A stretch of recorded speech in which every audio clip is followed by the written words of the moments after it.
Saya yakin banyak di antara teman-teman yang mungkin sudah cukup stres sampai enek lihat kondisi market kita. Bagaimana tidak, 1 minggu terakhir ini di saat global market itu tidak ada masalah, IHSG kita bisa sampai kena trading halt, di mana artinya 1 hari terjadi koreksi lebih dari 5%. Kejadian trading halt ini pernah terjadi pada saat zaman COVID. Itu semua market lagi crash. Tapi di tahun 2025 ini market global kelihatannya cukup tenang. Hanya IHSG kita yang kebakaran sendiri, bahkan sampai mengalami trading halt. Mungkin banyak investor yang penasaran ya, apa yang menyebabkan market kita bisa koreksi sebesar ini? Pastikan nonton video ini sampai selesai karena saya akan kupas semua tuntas di video hari ini. Kita akan mulai dari Bank BUMN terlebih dahulu teman-teman. Kalau saya lihat dari jumlah pemegang saham Bank BUMN, itu Bank BRI saja sudah begitu banyak orang retail yang belanja saham yang satu ini. Tetapi nggak cuma Bank BRI ya, Bank Mandiri, Bank BNI, dan Bank BCA sekalipun jumlah investornya itu semakin lama semakin banyak. Karena harganya turun, investor ngerasa itu murah sehingga mereka mulai belanja. Tapi coba kita lihat lebih dalam lagi, ada masalah apa nih? Kenapa asing bisa keluar sebegitu masif? Ingat nggak IHSG kita di awal tahun itu masih di angka 7.000, bahkan sempat mencapai 7.200. Pada saat video ini dibuat, IHSG kita sudah sisa 6.200-an teman-teman. Bahkan ada orang yang berpikir bisa turun di bawah angka 6.000. Terutama bank perbankan kita semua sedang terjun bebas. Apa nih penyebabnya? Kalau kita perhatikan dari awal tahun sampai sekarang sudah begitu banyak berita buruk. Contoh dari penerimaan pajak kita yang terseret-seret ya, di mana di bawah target, defisit APBN teman-teman. Lalu nggak lama ini baru disahkan RUU TNI yang kelihatannya banyak masyarakat itu menolak keputusan tersebut. Nah, kenapa bisa sampai ditolak? Padahal kalau kita lihat isi dari RUU TNI ini kan tidak terlalu signifikan perubahannya.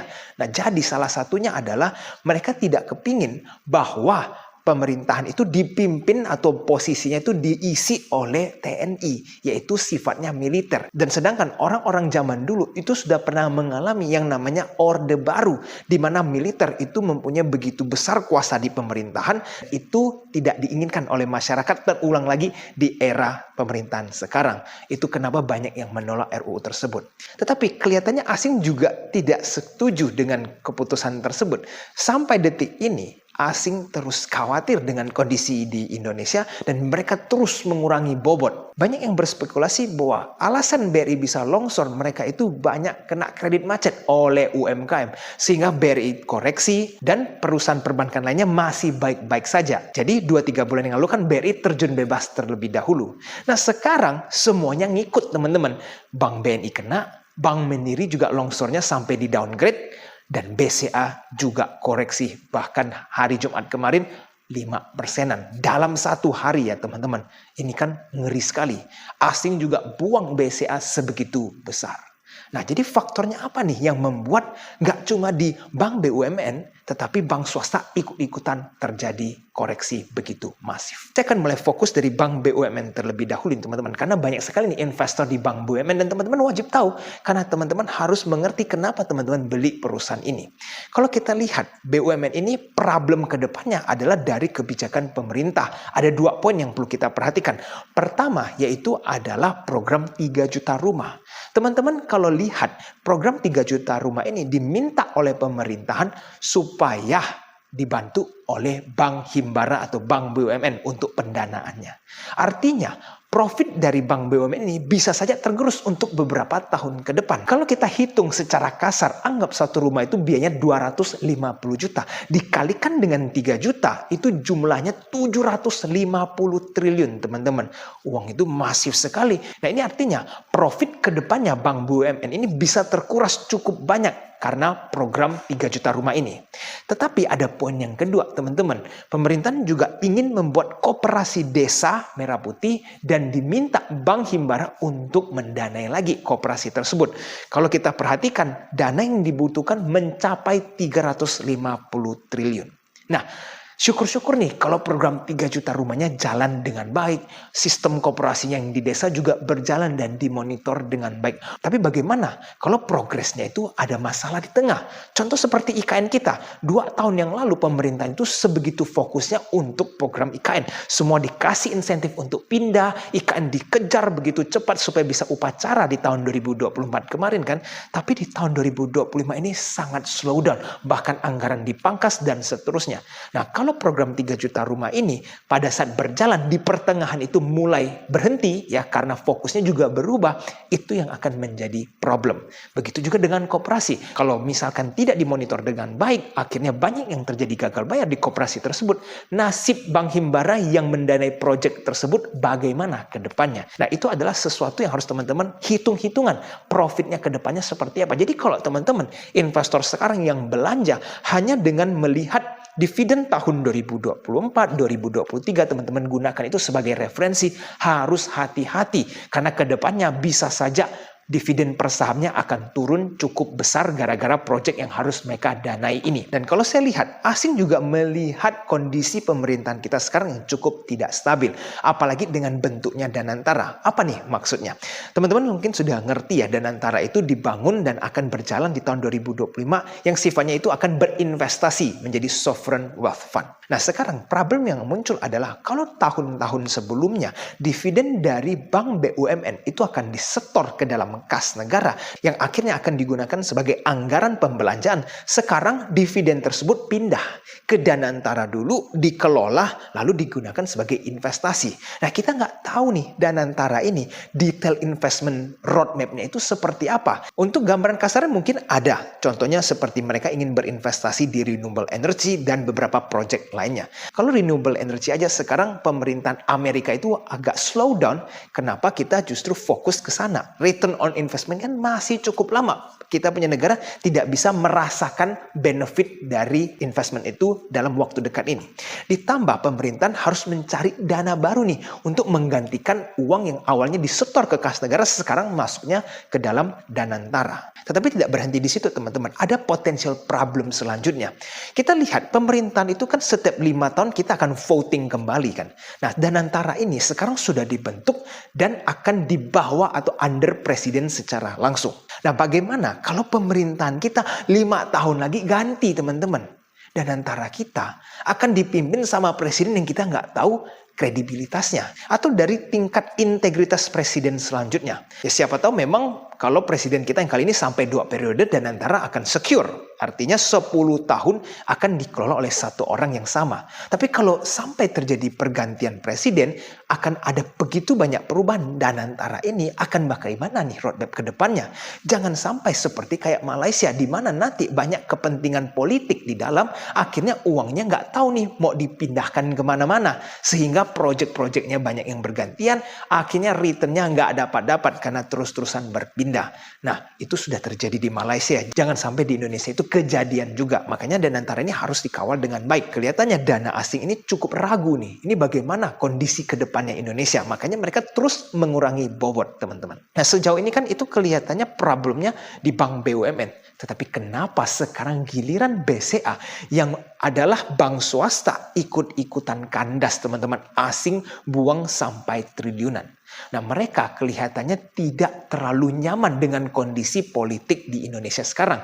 Karena begitu dinamis ya, pergantian sangat cepat, kebijakan baru begitu banyak. Sehingga mereka tidak tahu nih arah Indonesia ini mau kemana.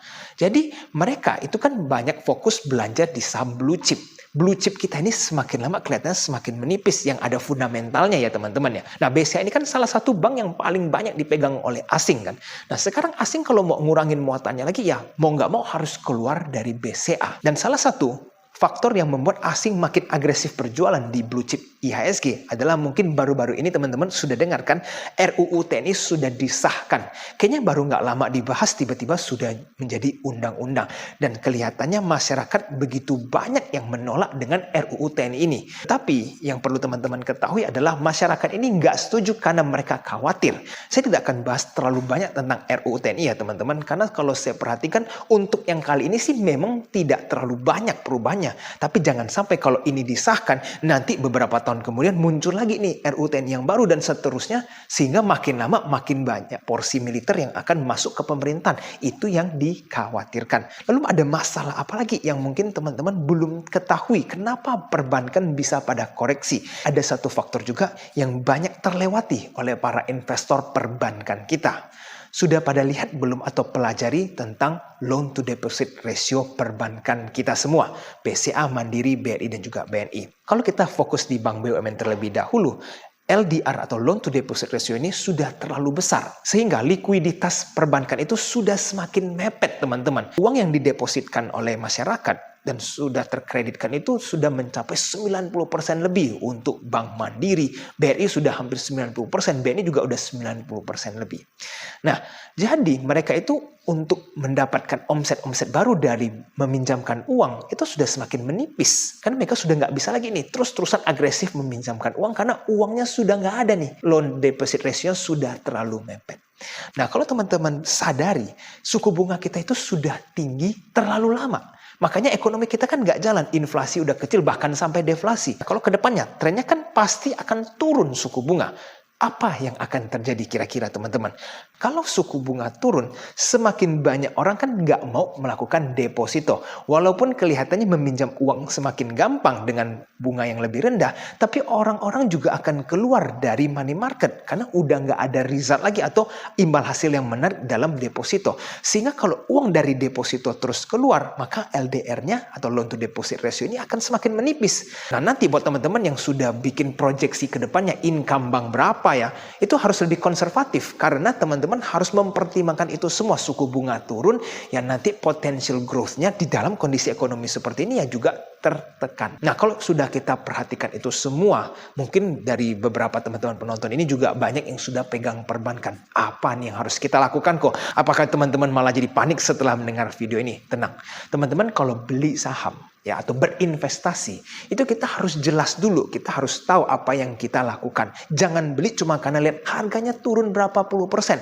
atau berapa belas persen makanya kita beli. Nggak seperti itu. Ingat, asing aja kalau masih berjualan di harga sekarang berarti dia ngerasa bahwa potensial downside-nya masih cukup besar, ya kan? Baru mereka jualan. Kalau mereka ngerasa sudah murah, pasti mereka akan beli. Ingat, institusi asing itu orang-orang pintar semua. Mereka tahu kapan saatnya benefit buat mereka. Kita akan mulai dari cara sederhana dulu, teman-teman. Kita harus menghitung bahwa harga yang teman-teman dapatkan, pastikan dividen yield-nya itu lebih besar dari imbal hasil obligasi pemerintah. Sekarang kalau saya lihat di secondary market, itu obligasi pemerintahan ada loh yang return-nya itu mendekati 7% ya. Di atas 6,6% itu juga masih ada. Kalau misalkan kita beli obligasi yang resikonya sangat kecil dan dapat yield 6% lebih atau bahkan 7%, maka saya rasa nggak perlu kan teman-teman beli saham yang dapat dividennya cuma 4%, 5% karena resikonya ada tapi yieldnya masih lebih kecil. Ngapain kan? Mending beli obligasi langsung. Nah, buat teman-teman yang sudah bisa memproyeksi ya ke depannya income seperti apa, pastikan untuk mendapatkan return dividen di atas 7% baru worth it. Nah, kalau sudah ketemu harga itu teman-teman nyicil silakan. Nah, karena kalau saya lihat Indonesia tidak akan stuck di sini saja. Walaupun kita akan diterpa dengan berbagai hal-hal yang buruk, tetapi saya percaya Indonesia bisa recover dengan seiringnya waktu berjalan. Masih ingat nggak krisis tahun 98 itu parah sekali ya. Mungkin orang-orang udah ngeri sekali sampai kabur kan karena kondisi Indonesia saking tidak kondusifnya. Itu saja masih bisa recover. Artinya 2025 ini dengan kondisi yang agak goyang sekarang, saya tetap yakin bahwa kita bisa recover. Jadi kita perlu optimis. Dan buat teman-teman para investor yang sudah belanja kebanyakan nih untuk saham perbankan, apalagi contohnya beli saham BCA di pucuk, dividennya aja cuma 1-2%, teman-teman tetap hajar. Nah, itu hati-hati, teman-teman sudah salah langkah. Karena teman-teman artinya nggak ngerti tuh money management seperti apa, asal-asal beli, apalagi nggak dianalisa. Mungkin cuma dengar orang bilang BCA udah turun sedikit, teman-teman belanja. Jangan diulangi lagi, teman-teman. Nah, buat kalian semua yang kepingin belajar berinvestasi yang benar ya dengan tepat, itu teman-teman bisa pertimbangkan untuk join komunitas EJ Invest. Kita itu setiap hari Minggu jam 8 malam juga sering berdiskusi tentang ekonomi dan berinvestasi secara gratis. Teman-teman tinggal join di link di bawah ini yang saya akan cantumkan ya. Nah, di situ teman-teman perlahan-lahan ya akan mendengarkan apa yang saya sharingkan. Kita ada Q&A. Kita harus terus belajar menganalisa itu seperti apa. Lihat roadmap ekonomi Indonesia ke depannya seperti apa supaya teman-teman bisa mengambil keputusan yang tepat. Roadmap di 2025 ini ke depannya memang masih akan sulit. Tidak ada hal-hal yang positif kita lihat sejauh ini. Dan badai PHK hanya permulaan, teman-teman. Akan semakin banyak orang yang di PHK karena perusahaan banyak yang goyang. Ingat, IHSG kita itu sudah koreksi sebegitu dalam. Berarti perusahaan-perusahaan TBK mulai mengalami kerugian. Nah, kalau mereka mulai mengalami kerugian, teman-teman harus tahu dampaknya adalah ke karyawan yang bekerja. Kalau mereka nggak mampu gaji, mereka harus PHK lebih lanjut kan? Sehingga kalau PHK ini berlanjut, teman-teman, kira-kira pertumbuhan ekonomi ke depannya seperti apa? Persaingan untuk mendapatkan kerja semakin lama semakin parah. Nah, sampai teman-teman saya baca ada satu berita. Masa iya ya seseorang sudah capek-capek belajar, biaya begitu mahal untuk mengikuti diploma ataupun bahkan sarjana. Ujung-ujungnya kerjanya menjadi supir atau ART. Yang dimana itu profesi tidak perlu pendidikan yang terlalu tinggi. Karena kondisi ekonomi lagi parah-parahnya. Jadi kalau teman-teman lihat banyak sekali PHK di mana-mana ya, ribuan orang terkena PHK. Lalu kan masih banyak nih masyarakat ini yang lulus dari sarjana dan diploma. Mereka ini kan akan bersaing untuk mencari lapangan kerja.